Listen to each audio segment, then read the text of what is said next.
Good morning students, how are you? I hope you are all fine by the grace of almighty God. দেখো আমার হাতে একটা বই আছে, বইয়ের প্রথম কোয়েশ্চেনটা দেখো, টু বি ভার্ব কাকে বলে। এখন টু বি ভার্ব আর বি ভার্ব এই দুটোর মধ্যে কি তফাৎ আছে সেটা কিন্তু মোস্ট অফ দ্য স্টুডেন্টস কিন্তু জানে না, ঠিক আছে, বা তাদেরকে শেখানো হয়নি। আজকে তোমাদেরকে সেটা সম্পর্কে একটা সম্যক ধারণা দেওয়ার চেষ্টা করব। কয়েকটি সহজ উদাহরণের মাধ্যমে তোমরা বুঝে যাবে যে অ্যাকচুয়ালি টু বি ভার্ব কাকে বলে আর বি ভার্ব বলতে কি বোঝায়। ওকে, চলো বোর্ডের দিকে তাকাও, কয়েকটি এক্সাম্পলের মাধ্যমে তোমাদেরকে বুঝিয়ে দিই। চলো, এই বি ভার্ব কাকে বলে? বি ভার্ব যখন হচ্ছে টেন্স পূরণ করার জন্য আমরা am, is, are, was, were এই শব্দগুলোকে ব্যবহার করি। তোমরা জানো এম, ইজ, আর হচ্ছে প্রেজেন্ট টেন্সের ক্ষেত্রে আর ওয়াজ, ওয়ার পাস্ট টেন্সের ক্ষেত্রে। এখানে দেখো আমি একটা উদাহরণ লিখেছি, ইউ আর ওয়াচিং ইউটিউব। তুমি ইউটিউব দেখছো, তাহলে এই আর শব্দটার কিন্তু এখানে কোনো মানে নেই। এ শুধুমাত্র এই ওয়াচ মেন ভার্বটাকে, ঠিক আছে, এই ওয়াচ মেন ভার্বটাকে কি করছে, সাহায্য করছে। ওকে, এবং টেন্স পূরণ হতে সহযোগিতা করছে। তাহলে এর নিজস্ব কোনো কিন্তু অর্থ নেই। এখন এটা কি হিসাবে ব্যবহৃত হয়েছে? এটা বি ভার্ব হিসেবে ব্যবহৃত হয়েছে।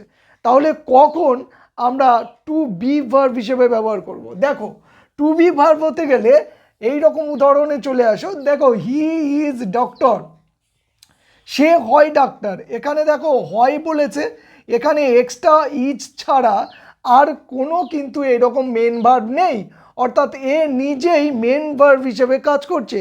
ওকে, পরের সেন্টেন্সটাই লক্ষ্য করো, ইউ আর স্টুডেন্টস, তোমরা ছাত্রছাত্রী, তার মানে তোমরা হও ছাত্রছাত্রী। এই আরটাও দেখো এখানে মেন ভার্ব হিসেবে কাজ করছে বা প্রিন্সিপাল ভার্ব হিসেবে কাজ করছে। বুঝতে পেরেছো তোমরা?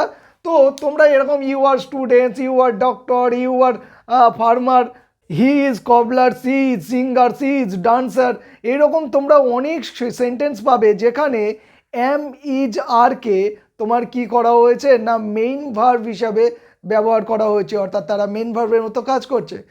তাই একে আমরা টু বি ভার্ব বলবো। সংজ্ঞা বলতে গেলে কিভাবে বলবো না, যখন এম, ইজ, আর বা ওয়াজ, ওয়ার এরা মূল ভার্বের মতো অর্থাৎ প্রিন্সিপাল ভার্বের মতো কাজ করবে, তখন তাদেরকে আমরা কি বলবো, টু বি ভার্ব বলবো। আর যখন টেন্স পূরণের জন্য ব্যবহার হবে তখন তাকে বলবো কি না বি ভার্ব। আশা করি তোমরা বুঝতে পেরেছো। পারলে কয়েকটা সেন্টেন্স তোমরা নিজেরা বানিয়ে কোনগুলো বি ভার্ব আর কোনগুলো টু বি ভার্ব সেগুলো আমাকে জানাতে পারো কমেন্ট বক্সে। Till then take care of yourself, bye bye, see you in next video.